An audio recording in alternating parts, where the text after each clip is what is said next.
یعنی وعدہ کو ان کے نزدیک دین کی حیثیت حاصل تھی، جس سے وہ باہر حال چمٹے رہتے تھے، اور اس راہ میں اپنی اولاد کا خون اور اپنے گھر بار کی تباہی بھی ہیچ سمجھتے تھے۔ اسے سمجھنے کے لیے ہانی بن مسعود شیبانی، سموال بن عادیہ اور حاجم بن زرارہ کے واقعات کافی ہیں۔ خودداری اور عزت نفس، اس پر قائم رہنا اور ظلم و جبر برداشت کرنا، یہ بھی جاہلیت کے معروف اخلاق میں سے تھا۔ اس کا نتیجہ یہ تھا کہ ان کی شجاعت اور غیرت حد سے بڑی ہوئی تھی۔ وہ فوراً بھڑک اٹھتے تھے اور ذرا ذرا سی بات پر جس سے ذلت اور اہانت کی بو آتی، شمشیر و سنان اٹھا لیتے اور نہایت خون ریز جنگ چھیڑ دیتے۔ انہیں اس راہ میں اپنی جان کی قطعاً پرواہ نہ رہتی۔ نمبر 4، عزائم کی تنفیذ۔ اہل جاہلیت کی ایک خصوصیت یہ بھی تھی کہ جب وہ کسی کام کو مجدد افتخار کا ذریعہ سمجھ کر انجام دینے پر تل جاتے تو پھر کوئی رکاوٹ انہیں روک نہیں سکتی تھی۔ وہ اپنی جان پر کھیل کر اس کام کو انجام دے ڈالتے تھے۔ حلم و بردباری اور سنجیدگی، یہ بھی اہل جاہلیت کے نزدیک قابل ستائش خوبی تھی، مگر یہ ان کی حد سے بڑی ہوئی شجاعت اور جنگ کے لیے ہمہ وقت آمادگی کی عادت کے سبب نادار الوجود تھی۔ بدوی سادگی، یعنی تمدن کی علائشوں اور داؤ پیچ سے ناواقفیت اور دوری، اس کا نتیجہ یہ تھا کہ ان میں سچائی اور امانت پائی جاتی تھی۔ وہ فریب کاری، بدعہدی سے دور اور متنفر تھے۔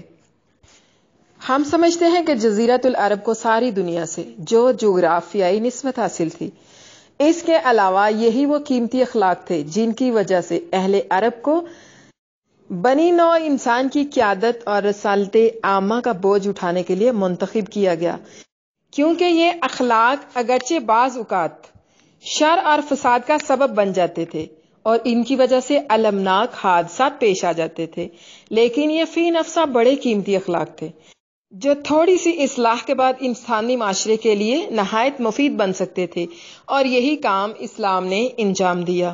غالباً ان اخلاق میں بھی افائے عہد کے بعد عزت نفس اور پختگی عزم سب سے گراں قیمت اور نفع بخش جوہر تھا، کیونکہ اس قوت قاہرہ اور عزم مصمم کے بغیر شر اور فساد کا خاتمہ اور نظام عدل کا قیام ممکن نہیں تھا۔